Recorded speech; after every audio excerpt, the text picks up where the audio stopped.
Shalom, selamat pagi FGF Surabaya. Boleh saya undang semua jemaat untuk bisa bangkit berdiri. Kita akan memulai kebaktian kita pada pagi hari ini. Dan sekilas informasi, jika ada jemaat yang membutuhkan translation, bukan bahasa Korea karena tidak ada, tapi bahasa Inggris. If you need translation, would you please kindly raise up your hands and the usher will come to you and help. Oke, dan kita akan bersama-sama saat ini untuk membaca ayat bacaan kita pagi hari ini yang diambil dari Yakobus 1 ayat yang ke-22. Dengan suara yang lantang, mari kita sama-sama bacakan. 3, 2, 1.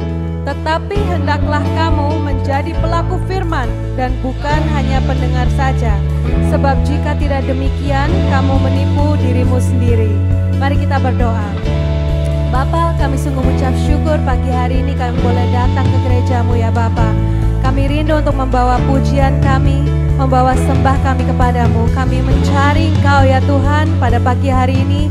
Kiranya Engkau beracara ya Tuhan, Engkau yang melawat setiap daripada kami di tempat ini. Tidak ada satupun yang terlewatkan. Terima kasih Bapa, segala hormat syukur kami kepadamu di dalam nama Tuhan Yesus. All God people say, Amen. Good morning FGF Surabaya.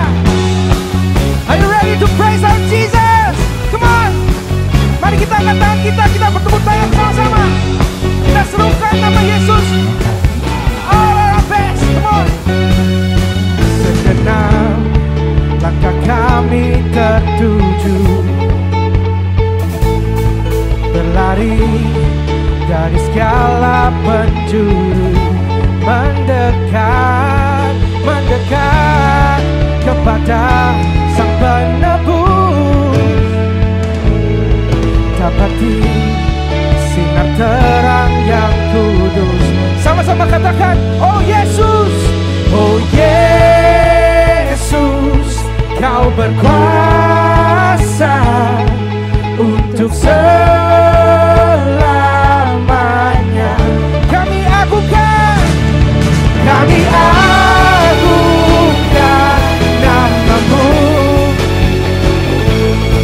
membebaskanlah belenggu. Hanya Yesus Kau satu alasan kami datang untuk menyembahmu.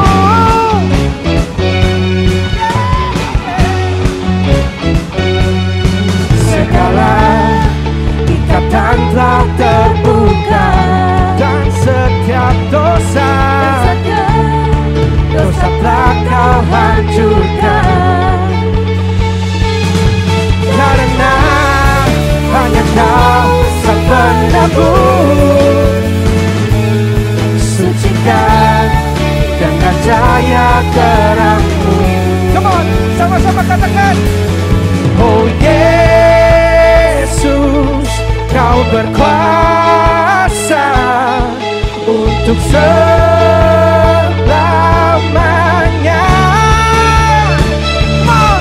Kami agungkan namamu, membebaskanlah belenggu. Hanya Yesus Kau satu alasan kami datang untuk menyembahmu. Come on.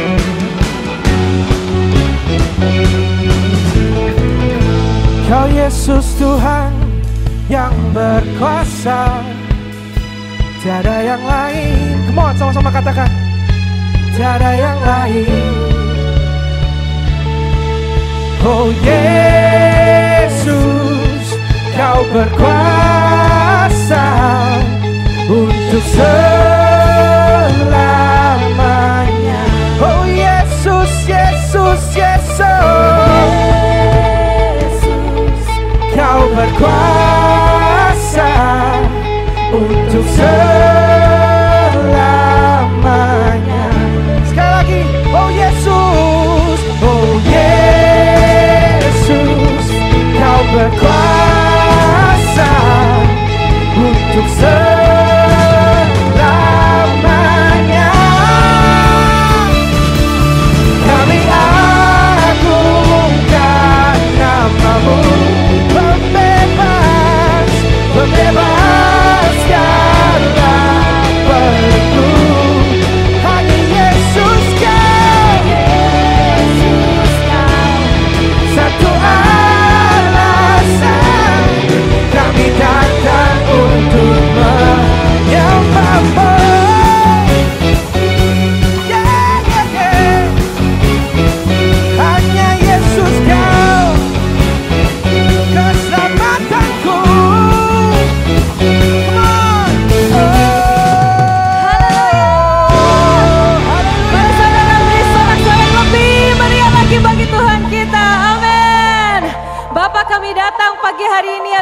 meninggikan nama-Mu ya Tuhan, because You are the God of all, You are the God of our lives. Amin. Mari kita tepuk tangan sama-sama bagi Tuhan.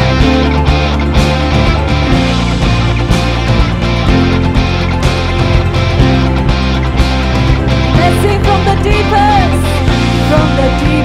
to the highest. I will sing Your praise. Love surrounds me, stands before me, so I will sing Your praise. Ooh, ooh,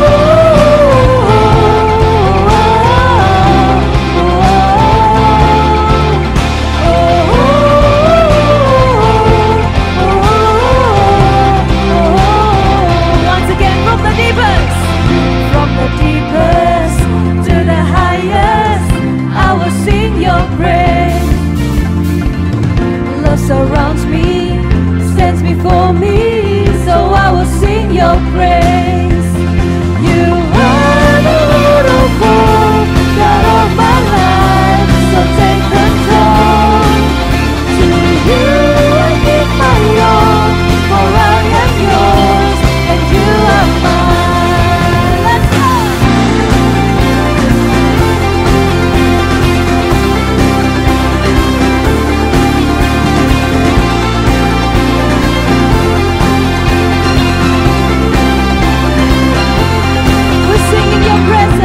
Your presence, there is freedom, so I will shout Your name. What's His name? Jesus, King of all days, God of heaven, You're worthy of all praise. You are the Lord of all, God of my life, so take control. To You I give my all, for I am Yours and You are mine. God of my life, so take control. To You I give my all, for I am Yours and You are mine. Hallelujah! From the deepest of our hearts to the highest of our praise, let's join our hearts and our voice to lift up His name. Amen. Hallelujah! Mari kita tepuk tangan sama-sama seperti ini. Hey! Di atas kepala kita.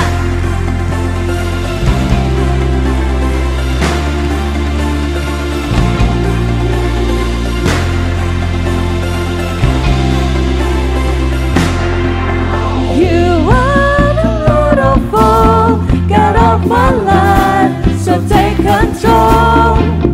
To You I give my all, for I am Yours and You are mine. You are the Lord of all, God of my life, so take control. To You I give my all, for I am Yours and You are mine. Let's go! Woo!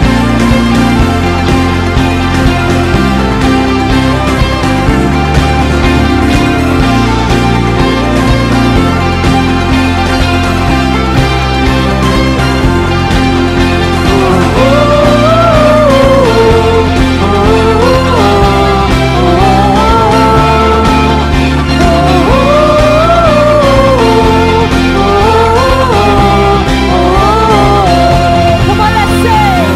So I will sing, so I will sing, so I will sing Your praise. Come on, everyone, let's sing for Jesus. So I will sing Your praise. Once again, let's go. So I will sing, so I will sing, so I will sing Your praise. So I will sing, so I will sing, and You are mine. Thank You, Jesus.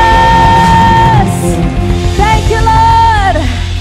Bapa, hari ini ya Tuhan, hati kami penuh dengan ucapan syukur, because You are the God of our life, Tuhan. Dan we want to surrender to You, Tuhan. Untuk segala sesuatu kami tahu ya Bapa, Engkau ada bersama dengan kami. Bahkan Kau tidak pernah meninggalkan kami sedetik pun ya Bapa. Pagi hari ini ya Tuhan, kami mau datang kepadamu. Kami mau ambil waktu ini ya Tuhan untuk mendekat kepadamu Tuhan. Bapa, hamba-Mu berdoa, mungkin banyak dari jemaat yang menghadapi begitu banyak masalah Tuhan dan tantangan dalam hidup. Dan kami datang pagi hari ini, kami mau berseru dan menyatakan kami butuh Engkau Tuhan. Dan kami tahu Tuhan, hanya kepadamu kami bersandar, karena ya Tuhan rancangan-Mu adalah sempurna. Engkau sempurna dalam segala jalan-jalan-Mu. So this morning we want to make room for you. To do your ways, to do your will in our lives. We trust you God and we come to you this morning. Thank you Jesus. Thank you Lord.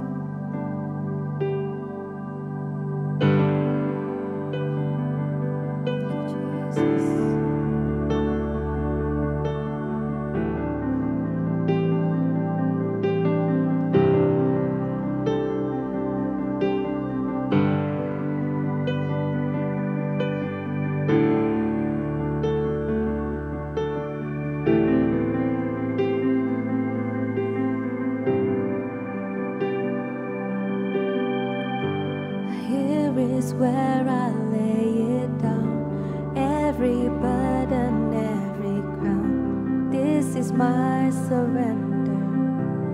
This is my surrender. Here is where I lay it down, every lie and every doubt. This is my surrender. I wanna make room for you. To do whatever you want to do whatever you want to, and I will make room for you, Jesus. To do whatever you want to do whatever you want to.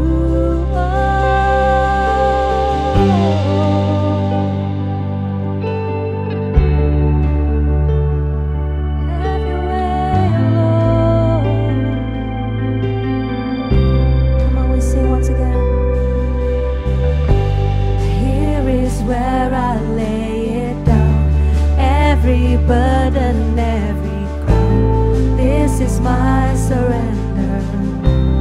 This is my surrender.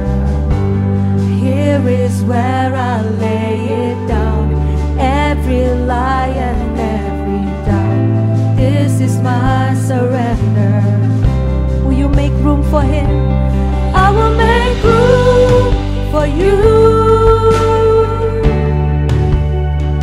Do whatever you want to do whatever you want to, and I will make room for you. To do whatever you want to do whatever you want to. Oh, I will make room for you. Do whatever you want to do whatever you want to, and I will make room for you. To do whatever you want to do whatever you want to. Oh, we come alone, we come surrendering all to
your hands today. Boleh saya ajak semuanya untuk kita angkat tangan kita, kita serahkan hidup kita kepada Tuhan. Tuhan, kami mau berserah kepada seluruh jalan-jalan-Mu Tuhan. Because your way is higher than our ways, Lord. And your thoughts is higher than our thoughts, Lord Jesus. Lord, we want to surrender all to you.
bacakan dari Roma 8. Tetapi dalam semuanya itu kita lebih daripada orang-orang yang menang oleh Dia yang telah mengasihi kita. Sebab aku yakin bahwa baik maut maupun hidup, baik malaikat-malaikat maupun pemerintah-pemerintah, baik yang ada sekarang maupun yang akan datang, atau kuasa-kuasa baik yang di atas maupun yang di bawah, ataupun suatu makhluk lain, tidak akan dapat memisahkan kita dari kasih Allah yang ada dalam Kristus Yesus Tuhan kita. Mari kita angkat tangan kita. Kalau saudara mendeklarasikan bahwa tidak ada yang dapat memisahkan kasih Tuhan dari hidup kita. Enggak kuasa maut, enggak permasalahan, bahkan bukan perceraian yang akan dapat memisahkan kasih Tuhan dalam hidup Anda. Yesus mengasihi engkau dulu, sekarang, sampai selama-lamanya. Kasih-Nya sama, tidak berkurang. Tidak berkurang karena kita berdosa, tidak berkurang karena kita lalai melakukan firman Tuhan atau bersaat teduh, tidak berkurang. Bahkan ketika kita gagal dalam memenuhi panggilan hidup kita, tapi kasih-Nya selalu memulihkan. Kasih-Nya selalu hadir untuk mengangkat Anda dan saya. Kasih-Nya selalu meneguhkan. Tuhan, aku berdoa untuk setiap kaki yang saat ini lemah boleh dikuatkan. Aku berdoa untuk teman-teman yang saat ini sakit boleh dipulihkan, mengalami kesembuhan dari Engkau. Kasih Tuhan melanda dimanapun mereka berada, di posisi apapun mereka berada. Engkau Tuhan atas gunung-gunung dan Engkau Tuhan atas lembah-lembah. Sehingga di atas kemenangan, di bawah kekalahan Engkau hadir. Dan Engkau membuat kami hidup berkemenangan karena kasih-Mu di dalam hidup kami. Bukan kuat gagah kami. Kami deklarasikan, kami ada. Dan hidup kami untuk Engkau. We live for you. Ajar kami untuk tertanam di dalam kebenaran firman-Mu. Sehingga kami Tuhan boleh menghidupinya, boleh melakukan setiap firman Tuhan. Itulah yang menjadi fondasi dalam kehidupan kami. To abide in you. Untuk tinggal diam di dalam Engkau, pokok anggur kami. Sehingga sebagai hasilnya buah-buah yang melimpah akan tumbuh. Aku berdoa ada lapar dan haus akan firman Tuhan di tempat ini. Sehingga kami siap untuk ditaburi oleh benih yang subur. Yang akan menjadikan kami mengalami hidup yang berkemenangan di dalam Engkau. Kami terima Tuhan firman yang sebentar kami akan dapatkan. Firman ini boleh berakar kuat, bertumbuh dan berbuah secara lebat. Di dalam nama Tuhan Yesus kami berdoa, kami mengucap syukur. Yang percaya sama-sama katakan amin, amin dan amin. Berikan sorak-sorai buat Tuhan. Thank you to all volunteers. Dengan tetap berdiri saya ingin menyambut Anda semua yang hadir, baik secara onsite maupun online. Senang berjumpa dengan Anda. Hari ini kita dilayani seorang hamba Tuhan yang tidak asing buat banyak daripada kita. Beliau dan istri besok juga akan melayani di seminar pernikahan besok, marriage check up jam 6 sore. Jadi Anda yang belum registrasi bisa registrasi mungkin di akhir ibadah atau di lantai 1 setelah kebaktian ini. Tetapi juga beliau dikenal dengan a man full of wisdom. Banyak sekali hikmat yang kita dapatkan dari beliau. Kita dipengaruhi banyak hal yang positif dari kehidupan beliau. Dan juga dari kepemimpinan beliau lahir banyak generasi bintang yang menjadi terang buat Indonesia. And we are privileged to call them friends and mentors dalam kehidupan kita. Tanpa panjang lebar, boleh kita berikan sambutan yang meriah untuk Pastor Jeffrey Rahmat dan Ibu Angela Rahmat, Jakarta Praise Community Church. Dan juga bersama dengan Pastor Ivan dan Ibu Iin, selamat datang. Apa kabar saudara semua? IFCF Surabaya, akhirnya ketemu lagi setelah pandemi. We survived the pandemic. Amen. Wow. Hari ini karena saudara, saya memutuskan untuk khotbah lain dari kebaktian pertama tadi.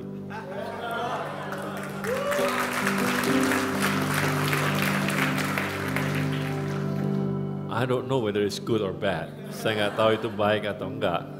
Tapi kalau saudara mau mengikuti kebaktian pertama tadi, tentu saudara bisa melihatnya melalui YouTube.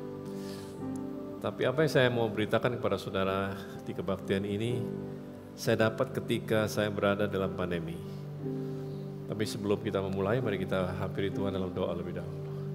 Kami mengucap syukur dan berterima kasih untuk kesempatan yang Tuhan berikan. Untuk kami bisa berkumpul bersama-sama dalam hadirat-Mu.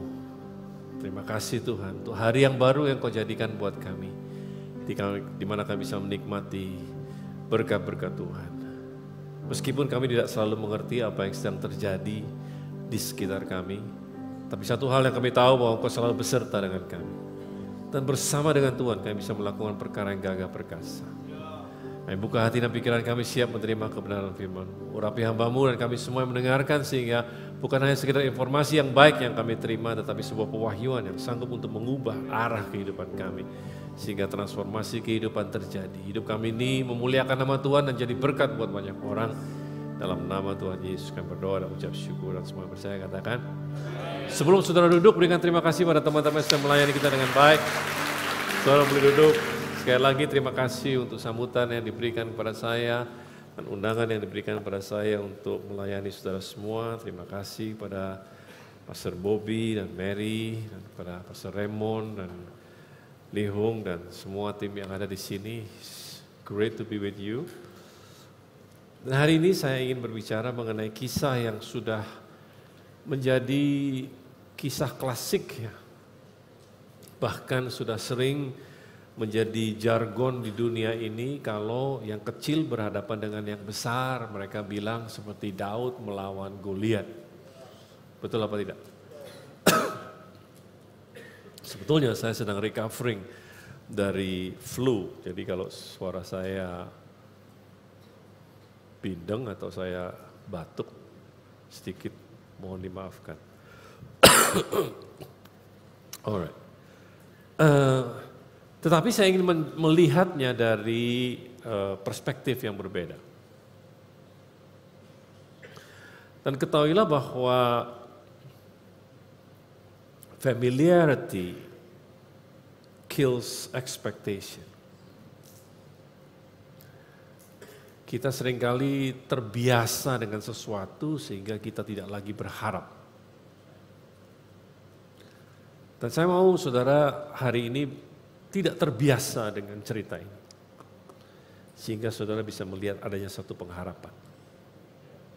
Diambil dari 1 Samuel 17 ayat yang pertama sampai ayat yang ke-11. Maybe you can hand me the yeah. Thank you.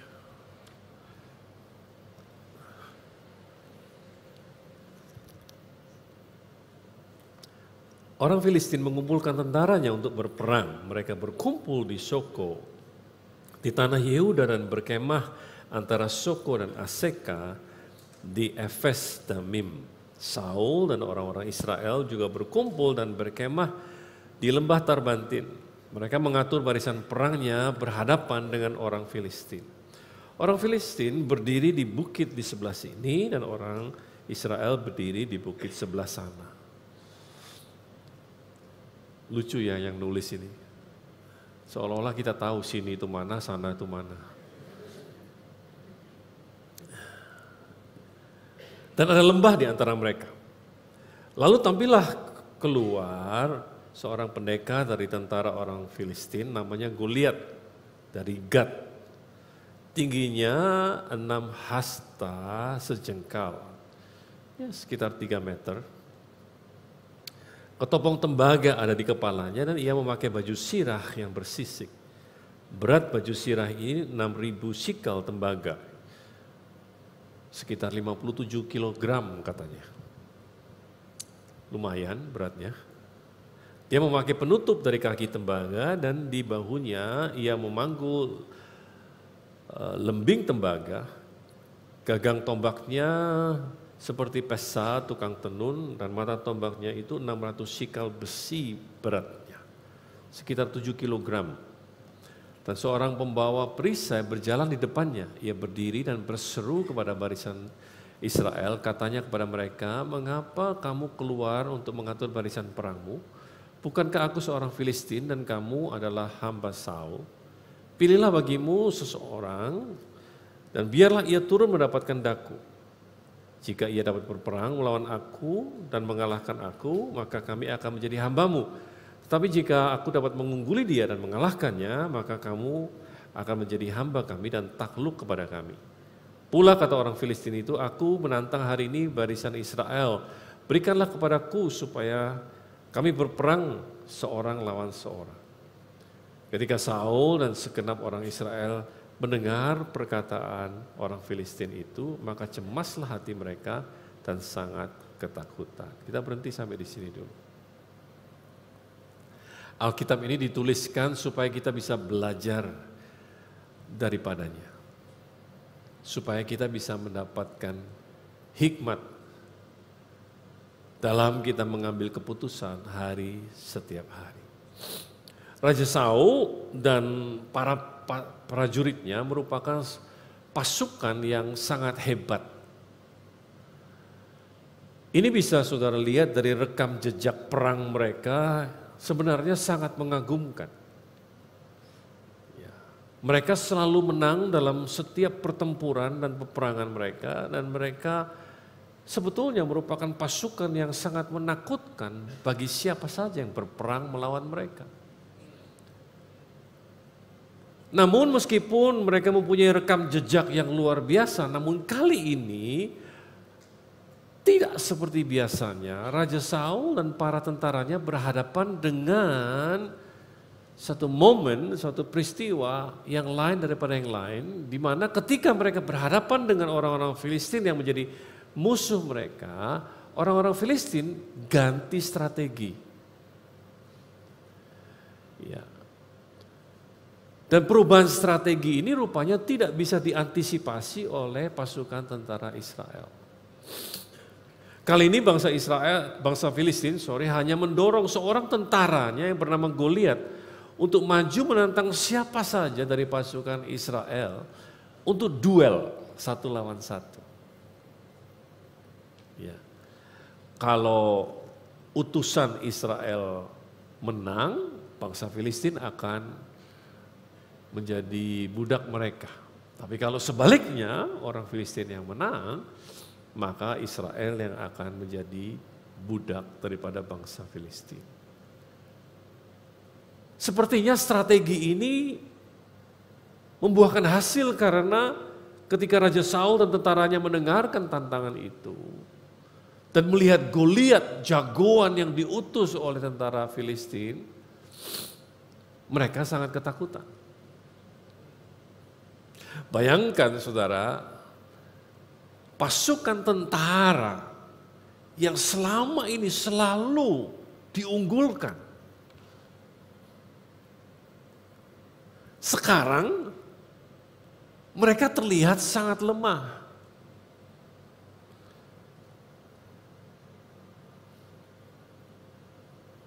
Mengapa demikian? Sebab selama ini Raja Saul dan tentaranya selalu bertempur secara berkelompok. Mereka belum pernah perang model kayak gini. Cuma satu lawan satu. Penampilan Goliat yang tinggi besar, reputasinya sebagai seorang yang jago berkelahi, sangat mengintimidasi orang-orang Israel. Dan tidak ada di antara pasukan tentara Israel yang berani duel lawan Goliat. Bayangkan tingginya 3 meter. Peralatannya aja yang dia pakai tadi berapa? 57 kilogram yang dia bawa. Alkitab mencatat bahwa di antara bangsa tentara Israel itu Raja Saul sebetulnya yang paling tinggi perawakannya. Dan yang ganteng juga. Tetapi ganteng gak ada urusannya dengan perang. Betul gak ya?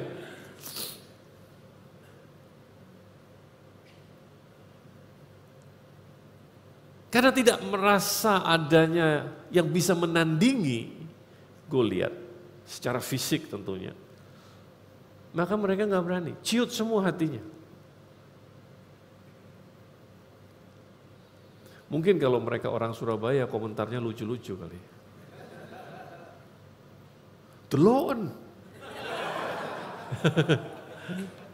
Samono gede nih. Sopo sing iso. Dan lain sebagainya.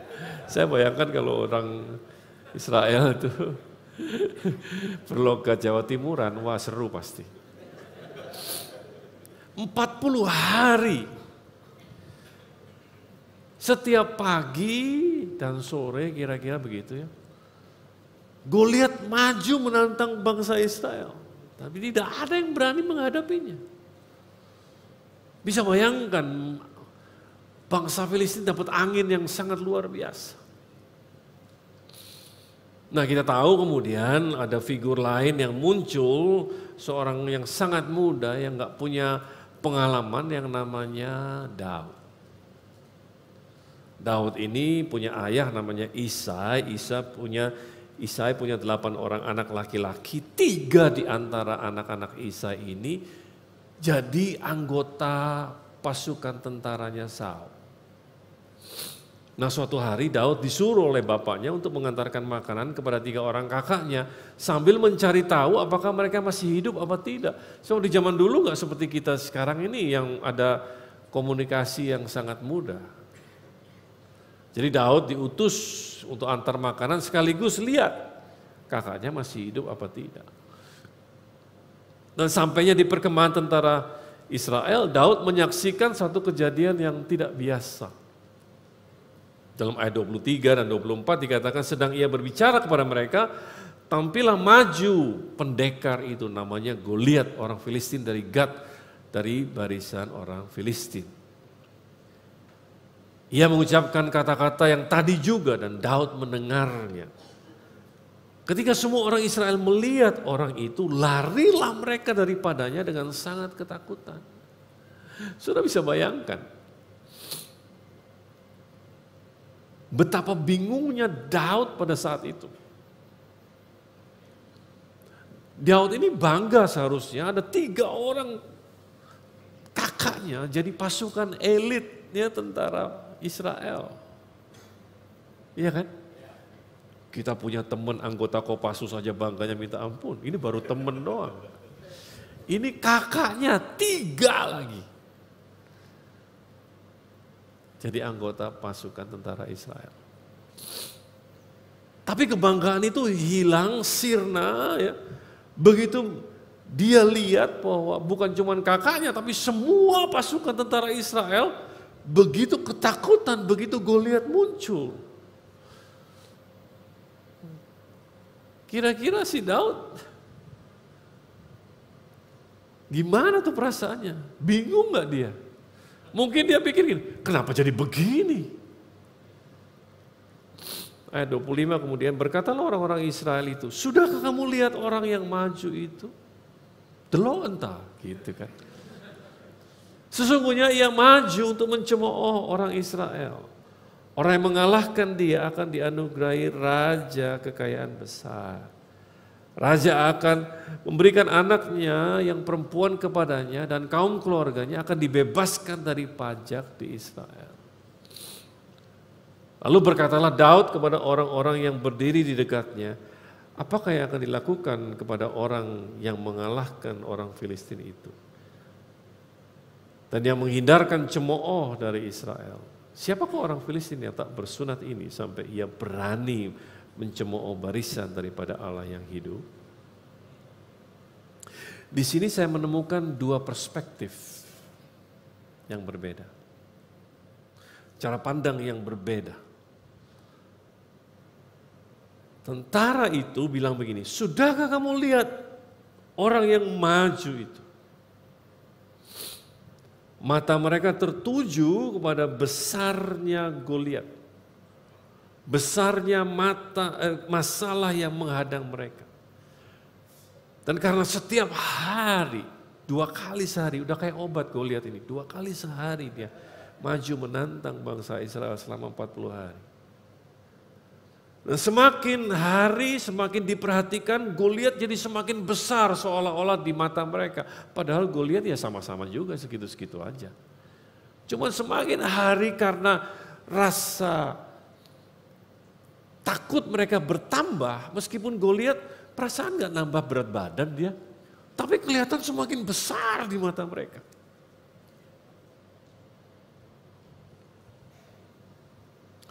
Nah sedemikian rupa sampai mereka ini lupa sama rekam jejak mereka sendiri. Mereka lupa akan bukti penyertaan Tuhan atas hidup mereka selama ini. Bahwa Tuhan selalu menyertai mereka di setiap peperangan mereka. Mereka lupa. Sampai mereka lupa sama identitas mereka sendiri.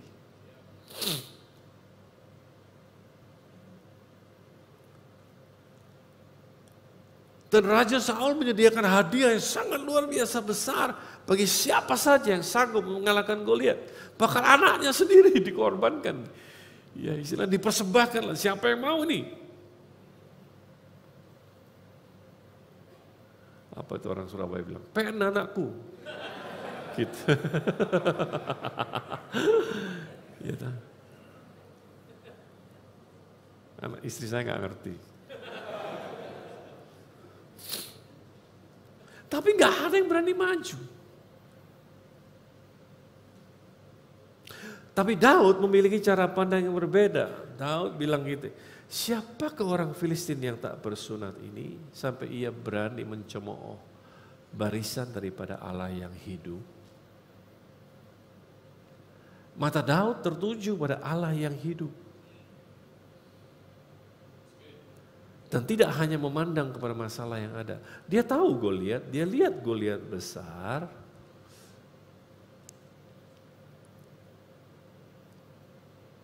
Tapi ya dia lihat Goliat sebagaimana Goliat apa adanya.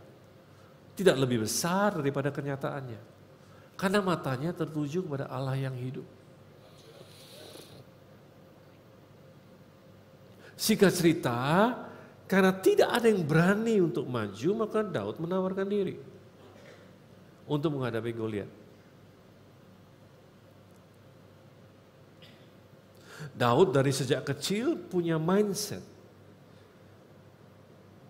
untuk menjadi seseorang yang mau menyelesaikan masalah. Jadi seorang problem solver. Bukan orang yang suka membesar-besarkan masalah. Saya ketemukan di gereja banyak orang ahli membesar-besarkan masalah. Tapi enggak ahli dalam menyodorkan solusi dari sebuah masalah.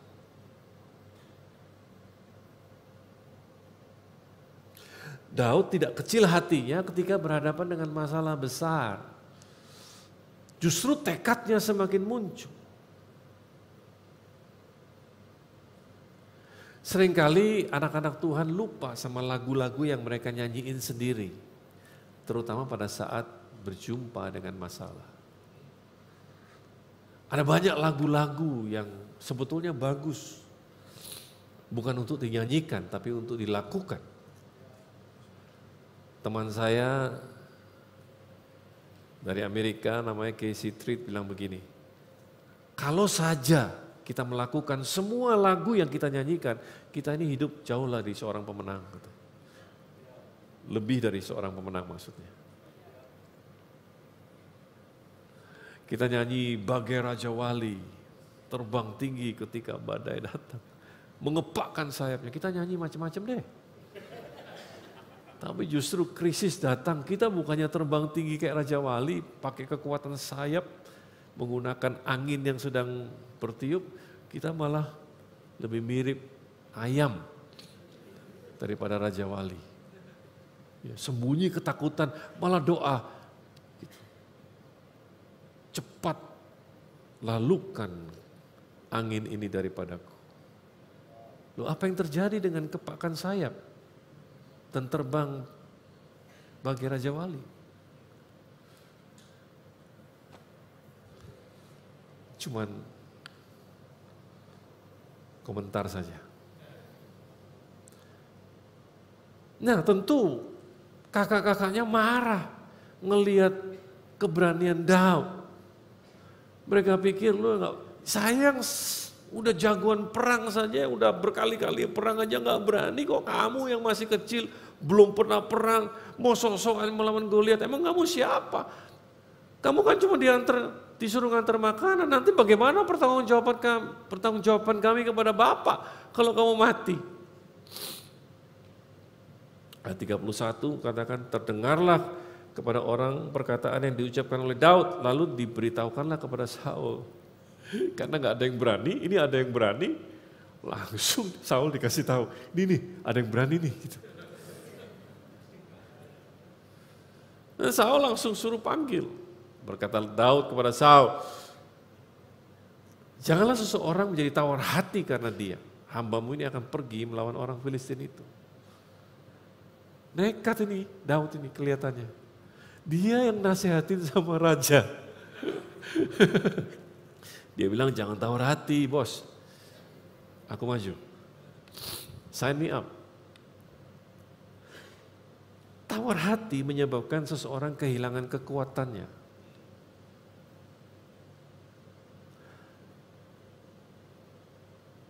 Tawar hati, orang yang tawar hati tidak lagi bisa melihat adanya pengharapan. Tahukah saudara bahwa itulah yang seringkali diinginkan oleh si jahat, iblis yang menjadi musuh kita, yaitu supaya kita tawar hati. Kadang orang yang tawar hati akan kalah sebelum bertanding.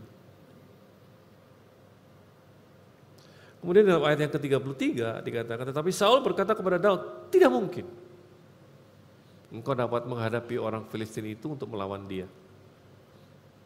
Sebab engkau masih muda. Sebab dia dari sejak mudanya telah menjadi prajurit. Bayangkan, dibilang oleh pemimpinnya, tidak mungkin kamu bisa. Orang yang tawar hati selalu melihat ketidakmungkinan. Makanya itu ketahuan. Makanya Daud berani bilang, jangan tawar hati sama pemimpinnya. Daud masih muda, penuh dengan semangat, meskipun ditentang oleh kakaknya, diragukan kemampuannya oleh pemimpinnya, dia tidak putus asa. Begitu yakinnya Daud akan penyertaan Tuhan dalam hidupnya sampai-sampai keinginannya untuk pergi melawan Goliat tidak bisa dihalangi. Nah, yang jadi pertanyaan sekarang, apakah Daud ini ngawur? Berani-beraninya dia maju melawan Goliat yang notabene dari sejak muda sudah jadi prajurit dan terkenal sebagai seorang yang jago berkelahi. Pertanyaannya, apakah Daud ini naif? Apakah dia nggak punya kalkulasi? Nah, untuk mendapatkan jawabannya kita bisa lihat dari ayat 34 sampai 37. Tapi Daud berkata kepada Saul, hambamu ini biasa mengembalakan kambing domba ayahnya. Apabila datang singa dan beruang yang menerkam seekor domba dan kawanannya, maka aku mengejarnya, menghajarnya dan melepaskan domba itu dari mulutnya. Kemudian apabila ia berdiri menyerang maka aku menangkap janggutnya, lalu menghajarnya dan membunuhnya. Baik singa maupun beruang telah dihajar oleh hambamu ini. Dan orang Filistin yang tidak bersunat itu, ia sama seperti salah satu daripada binatang itu. Karena ia telah mencemooh barisan daripada Allah yang hidup. Perhatikan 2 kali kita baca Allah yang hidup.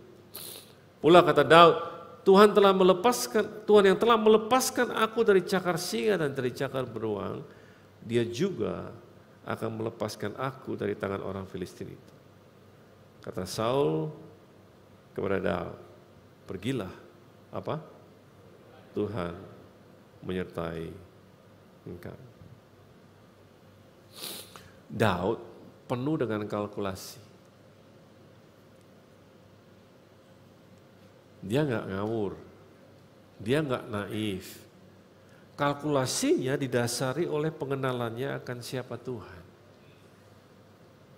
2 kali sudah kita baca Allah yang hidup. Daud tidak mengandalkan kekuatannya sendiri, tetapi yang diandalkan adalah pengalaman-pengalamannya berjalan bersama dengan Tuhan. Dan itu yang menjadi keputusan, dasar daripada keputusan dia untuk berhadapan dengan Goliat. Jadi iman Daud bukan iman yang ngawur. Dia terbiasa dikatakan bertarung satu lawan satu. Baik dengan singa maupun dengan beruang. Yang hendak memangsa kambing domba ayahnya. Dan di mata Daud, Goliat sama dengan singa dan beruang tersebut.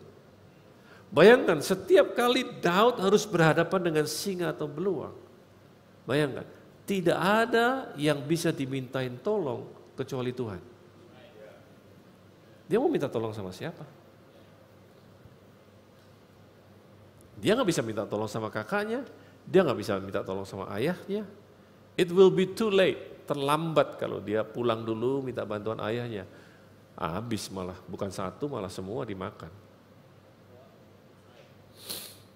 Dia nggak punya yang lain, kecuali pada saat itu dia berteriak hanya kepada Tuhan.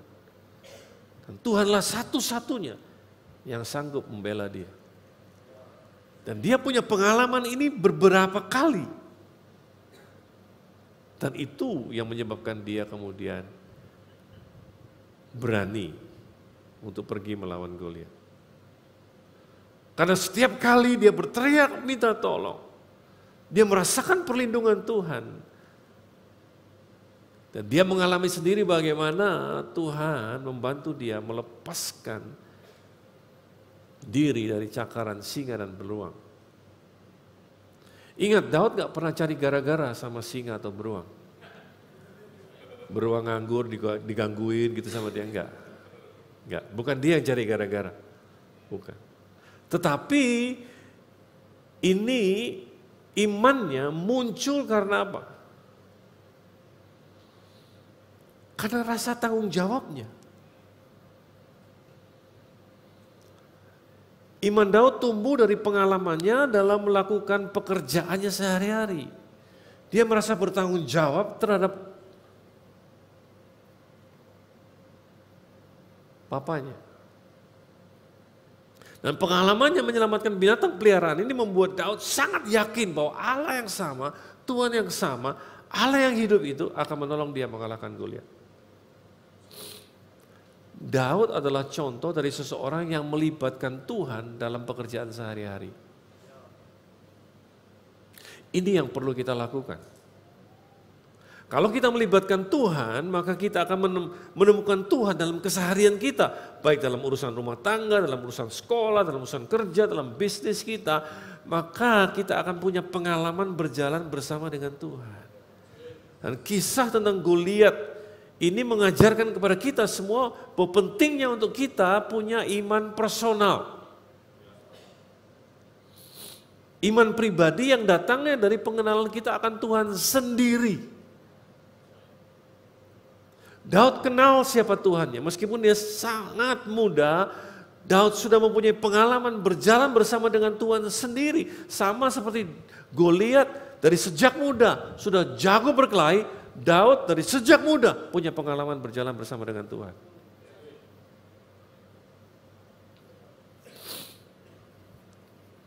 Dan ini yang luar biasa. Ini yang membedakan Daud dengan Saul. Karena Saul selama ini selalu bertempur bersama kelompok. Dia selalu bertempur dalam kelompok. Saul berani karena gerombolannya. Nah, iman Saul saya sebut iman kerumunan. Dia berani kalau dia ada bersama dengan kelompoknya. Selama ini dia selalu menang bersama dengan kelompoknya. Tapi begitu lawan merubah taktik satu lawan satu, gak ada yang berani. Sedangkan Daud imannya adalah iman personal. Dia terbiasa bertempur sendirian. Memang betul kita nggak bisa bertumbuh sendirian, kita harus bertumbuh dalam komunitas, betul. Kita nggak dipanggil untuk menyendiri, nggak ada lone ranger, nggak ada. Kita harus bertumbuh dalam komunitas. Kalau saudara belum bergabung dalam sebuah komunitas orang-orang beriman, temukan komunitas tersebut, masuk dalam kelompok sel, apapun namanya di tempat ini. Bergabunglah karena saudara nggak bisa bertumbuh sendirian. Tetapi sebetulnya komunitas di mana saudara berada mendorong saudara untuk punya iman personal.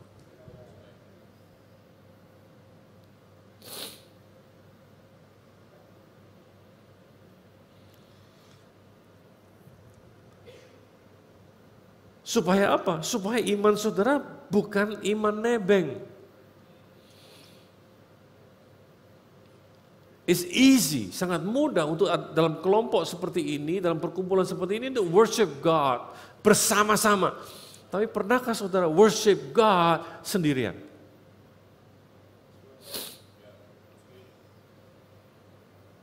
Makanya waktu musim pandemi banyak orang yang kemudian imannya langsung hilang. Kenapa? Karena mereka selama pandemi, kita ingat waktu pandemi kita di lockdown, kita nggak boleh berkumpul, bertemu, bahkan jaga jarak satu sama lain.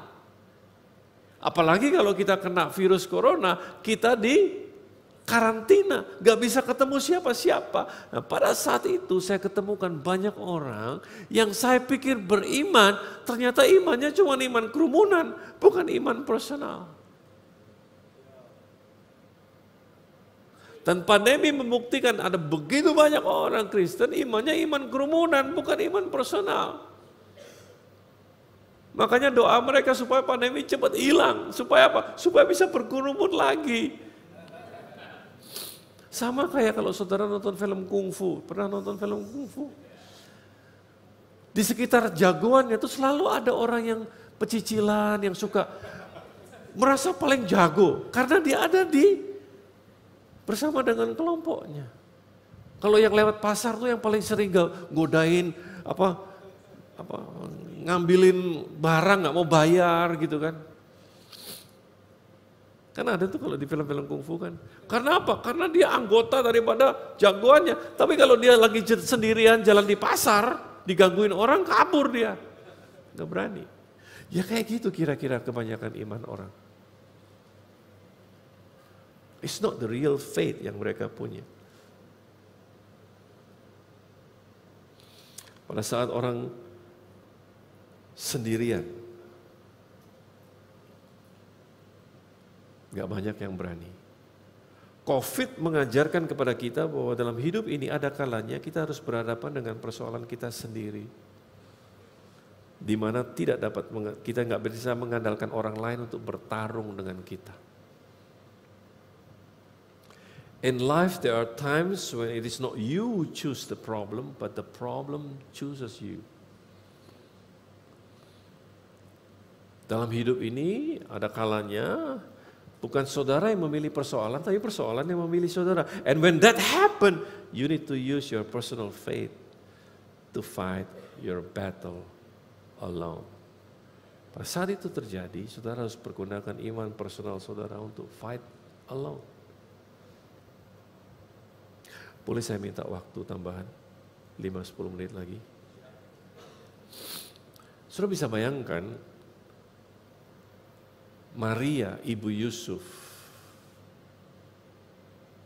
Ibunya Yesus, kok ibu Yusuf? Pantas, waktu ngomong kok ada yang aneh.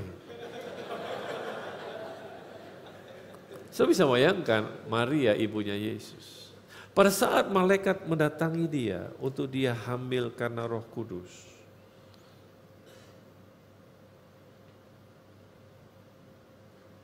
Dia mau cerita sama siapa? Siapa yang bisa percaya sama cerita dia?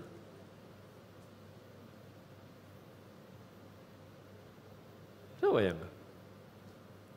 Mau cerita sama siapa? Aku hamil. Karo sopo? Roh Kudus. Coba saya mau tantang. Mau cerita sama siapa? Sebelum dia tidak ada seorang pun yang pernah, setelah dia tidak ada seorang pun yang pernah. Dan dia sedang melakukan kehendak Tuhan loh. Banyak orang berpikir kalau melakukan kehendak Tuhan tidak ada masalah. Dia sedang melakukan kehendak Tuhan. Mau cerita sama siapa? Siapa yang mau percaya sama dia? Nah gara-gara dia, Yusuf kena. Yusuf tunangannya juga. Yusuf tunangannya aja gak mau percaya. Sampai dia mau ceraikan Maria, betul gak? Sampai Tuhan harus mengutus malaikatnya untuk datang kepada Yusuf. Bilang, hei itu betul yang dia omongin itu, jangan ceraikan dia. Oke lah sekarang Yusuf percaya. Dia mau cerita sama siapa? Sama teman-teman main dia. Tunanganku Maria bisa hamil loh. Ya apa sih Yusuf? Duduk lagi. Bukan karena aku, bukan aku. Siapa? Roh Kudus. Siapa Roh Kudus itu siapa? Dia mau cerita sama siapa?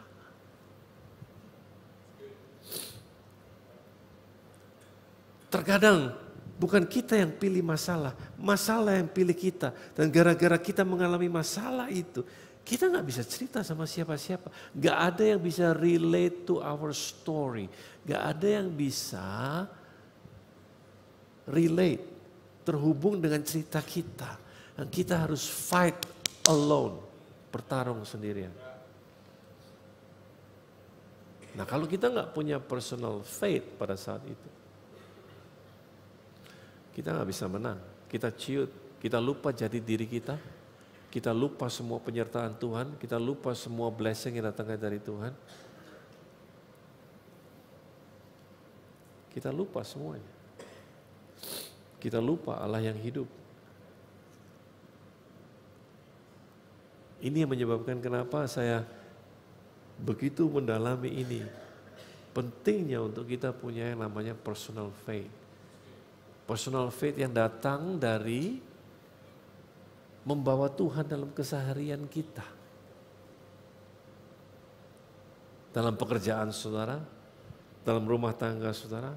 Sehingga pentingnya untuk kita punya pengalaman bahwa Tuhan itu Allah yang hidup. Bukan cuma kata orang. Menurut saya pandemi terjadi karena Tuhan ingin dekat dengan kita. Secara pribadi, bukan secara berkelompok. Kapan di seluruh dunia ini, seluruh dunia mengalami lockdown. Buat saya jelas dari day one saya sudah tahu, saya sudah punya buktinya kepada saudara. Saya kasih tahu pada semua jemaat saya, ini waktunya Roh Kudus ingin berbicara dengan engkau secara pribadi. Manfaatkan waktu-waktu ini dengan baik.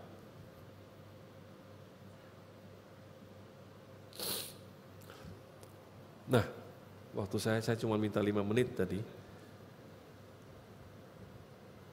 Tahukah saudara bahwa selain membawa Tuhan dalam kehidupan kita sehari-hari, sebenarnya masa kelam adalah masa yang tepat untuk mengembangkan personal faith. Masa yang kelam. Dari mana saya bisa tahu? Mazmur 23, ayat 1 sampai 6. Dikatakan, Tuhan adalah gembalaku, takkan kekurangan aku. Ia membaringkan aku di padang yang berumput hijau. Ia membimbing aku ke air yang tenang. Ia menyegarkan jiwaku. Ia menuntun aku di jalan yang benar oleh karena namanya. Perhatikan, dari ayat 1 sampai ayat 3, Daud menggambarkan Tuhan dengan kata ia. Ia itu adalah orang ketiga. Betul?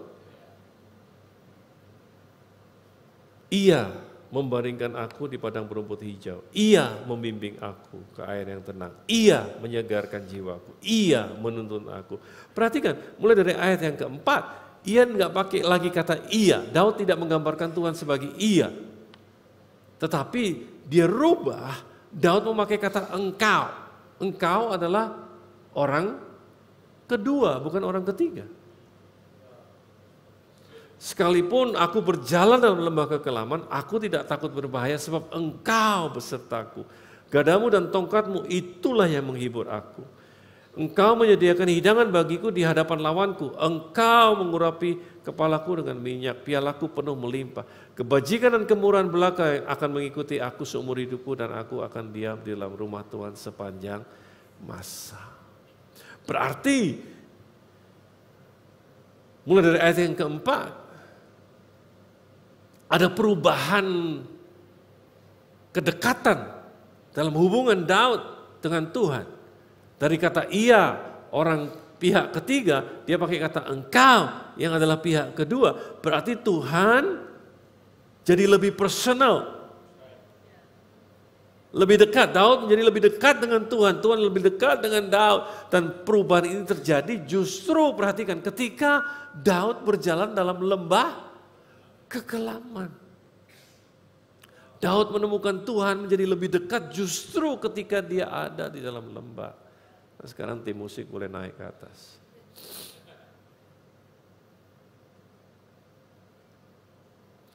Jadi sebetulnya masa kelam adalah masa Tuhan ingin menyatakan dirinya kepada setiap kita. Punyailah pengalaman berjalan bersama dengan Tuhan sendiri. Ambillah waktu untuk mengundang Tuhan dalam keseharian saudara. Sehingga saudara tahu imanmu bukan iman gerombolan. It's good to have this, but it's even better to know God personally. Nah, kalau saudara punya iman personal, saudara masuk dalam satu komunitas, komunitas itu akan diuntungkan gara-gara saudara.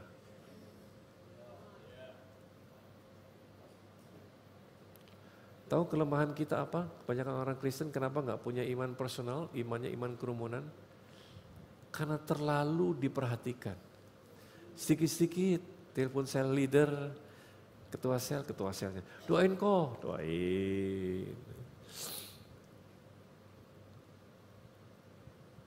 Bacain firman Tuhan kok, dibacain. Kasih ayat-ayat yang menguatkan, dikasih. Ya kan? Puasain kok, dipuasain. Jadi bukan dia yang puasa, sel leadernya yang puasa. Makanya sel leadernya kurus terus. Ya, terlalu banyak diperhatikan, senang, dia merasa comfortable di dalam situ. Kenapa kamu senang di sini? Aku diperhatiin, ngoek sedikit, dikasih, ngoek sedikit, ngoek sedikit. Jadi nggak bisa besar, imannya nggak bisa bertumbuh. Belajarlah untuk bertumbuh, punyailah iman yang personal. So dalam hidup ini, terkadang bukan kita yang harus memilih persoalan yang pilih kita. Simon, Simon, Yesus bilang, iblis telah meminta untuk menampi kamu. Apabila sudah kuat imanmu, kuatkanlah saudara-saudara.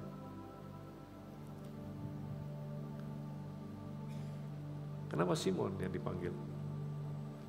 Kenapa dia yang dipilih, bukan yang lain? Terkadang bukan kita yang memilih, kita yang dipilih. I hope this bless you. I hope you be like David, orang yang punya iman personal. Kalau saudara lihat nanti dalam perkembangannya, waktu Daud sudah punya pasukan sendiri, terus kejadian di Siklag, namanya Siklag, di mana istri dan anak-anak mereka ditawan sama musuh. Daud itu mau dilempari batu sama tentaranya sendiri. Karena mereka begitu sedih karena istri dan anak-anaknya diambil oleh musuh. Daud tinggal sendirian, orang-orang kepercayaannya mau melempari dia dengan batu. Tapi karena Daud punya iman personal, dia gak patah hati. Baca sendiri deh. Dia menguatkan kepercayaannya kepada Tuhan. And that's beautiful. Aku berdoa supaya apa yang aku bagikan pada hari ini bukan hanya menjadi suatu khotbah yang baik, tapi membuat kami mengerti betapa pentingnya punya iman personal. To know you personally. To experience walking with you in our daily lives. Berjalan bersama Engkau dalam keseharian kami. Karena Engkau begitu nyata.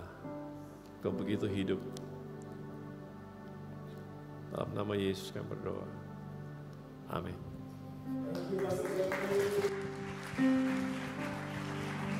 Berapa banyak diberkati dari firman Tuhan hari, lambaikan tangan Anda, kasih apresiasi sekali lagi ya buat Pastor Jeffrey dan juga Ibu Angela Rahmat.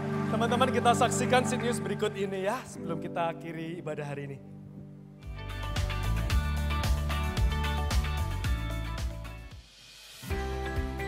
Marriage Check Up bersama Pastor Jeff dan Angela Rahmat akan dilakukan pada hari Senin 11 September jam 6 sore. Acara ini terbuka khusus untuk pasangan yang telah menikah.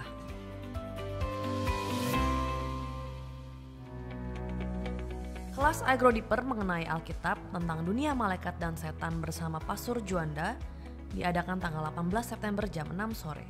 Segera daftarkan diri Anda sekarang.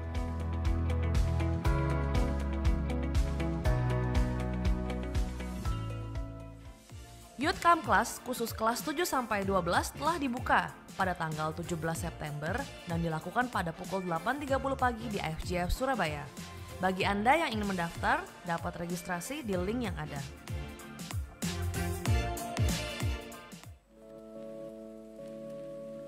Gimana keadaanmu hari ini? Oh, aku sedang capek. Pengen mager aja di rumah. Badanku lagi nggak fit nih, kepala lagi pusing. Lagi banyak kerjaan sekarang. Wah, besok udah ada janji. Padahal pengen ikutan olahraga. No way. Kalau mau join olahraga hari ini, no more excuses.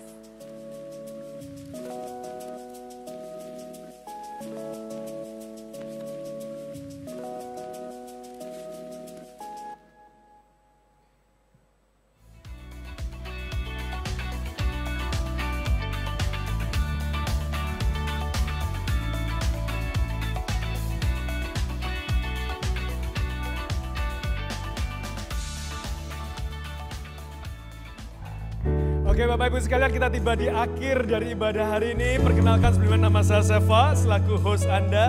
Saya ingin menyambut sekali lagi Bapak Ibu sekalian yang hadir secara onsite, halo, sama Anda yang hadir secara online.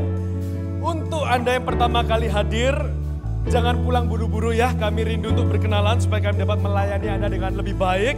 Itu mengapa nanti seusai ibadah mampir ke Connect Team kami yang ada di lantai 1, mereka pakai baju welcome ya. Nanti kenalan dengan teman-teman semua di sana. Berikutnya juga saya ingin mengingatkan agar kita tetap stay connected untuk semua update dari IFJF Surabaya, untuk segala event dan juga untuk segala pengumuman yang terdekat. Teman-teman jangan lupa ya, besok untuk para married couple, untuk para couple yang udah menikah, kita akan mengadakan marriage couple check up MCU ya. So make sure Anda daftar, besok akan dilayani kembali oleh Pastor Jeffrey dan Ibu Angela Rahmat. Are you guys excited ya? Come on.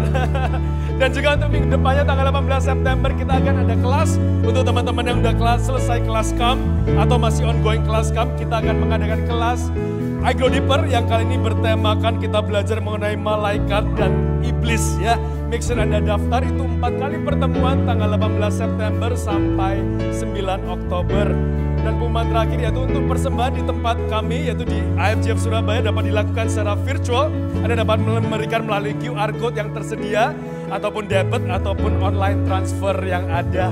Kita akan akhiri ibadah, teman-teman, kita akan berdoa bersama-sama. Silakan berdiri, kita akan berdoa bersama-sama. Tuhan Yesus, terima kasih untuk hari ini Tuhan. Kami percaya Tuhan, firman yang telah ditaburkan tidak akan terbuang sia-sia. Tapi aku berdoa Tuhan akan ada pertumbuhan Tuhan di setiap anak-anak-Mu Tuhan. Aku berdoa Tuhan setiap dari kami Tuhan punya iman yang benar dan iman yang senantiasa bertumbuh. Iman personal ya Tuhan. Aku berdoa sekali lagi Tuhan buat setiap dari kami yang mungkin hopeless, kehilangan arah, udah takut akan masa depan Tuhan. Aku berdoa let faith arise in this place ya Tuhan. Bila pagi ini kita diingatkan bahwa Engkau adalah Allah Immanuel, Tuhan Tuhan yang tidak pernah meninggalkan kami. Apapun itu Tuhan, yes masalah boleh ada, tapi kami tahu dengan siapa kami berjalan, yaitu Engkau Tuhan Yesus Kristus. Dan itu lebih dari cukup. Terima kasih ya Tuhan. Kami pada pagi ini juga berdoa untuk persembahan yang kami berikan Tuhan. Pakai ini Tuhan untuk pelebaran kerajaan-Mu Tuhan. Aku berdoa untuk setiap hamba Tuhan, untuk setiap kepengurusan yang mengurusnya. Bila mereka boleh mengelola dengan takut akan Tuhan. Berilah mereka hikmat Tuhan, sehingga setiap sen ya Tuhan boleh Engkau pakai. Engkau pakai Tuhan untuk jadi berkat bagi jiwa-jiwa di luar sana dan di tempat ini juga. Terima kasih ya Tuhan. Dan pada pagi hari kami juga berdoa bersama-sama untuk Pastor Jeffrey, untuk Ibu Angela, untuk Pastor Iwan, untuk Ibu Iin dan semua teman-teman di JPCC. Thank you Tuhan Yesus, Engkau sudah menyertai hamba-hamba-Mu ini dengan luar biasa Tuhan. Pastor Jeffrey Tuhan terima kasih. Beliau sudah menyempatkan ke sini meskipun ia tidak enak badan. Kami berdoa untuk kesembuhan upon him ya Tuhan. Kami berdoa Tuhan, bila Engkau terus pakai Tuhan Pastor Jeffrey, Ibu Angela Tuhan, dengan lebih dahsyat lagi Tuhan. Karena Engkau pakai kepada bangsa-bangsa Tuhan. Akan ada next generation yang lahir, yang bangkit, yang memuliakan Engkau. Terima kasih ya Tuhan sekali lagi Tuhan. Kami persembahkan segala sesuatu ibadah hari ini Tuhan. Angkat tangan Anda Bapak Ibu sekalian, terimalah berkat Tuhan. Tuhan memberkati dan melindungi Engkau. Tuhan menghadapkan wajahnya dan memberikan Engkau damai sejahtera. Tuhan menyinarkan wajahnya dan memberikan Engkau kasih karunia. Pergilah kata Tuhan Yesus, jadikanlah semua bangsa milikku. Dan ketahuilah bahwa Tuhan Yesus akan menyertai kita semua dari hari ini sampai Maranatha Yesus datang yang kedua kali. Semua percaya dan terima berkat Tuhan, katakan amin. God bless you church. See you tomorrow, see you next week. God bless you.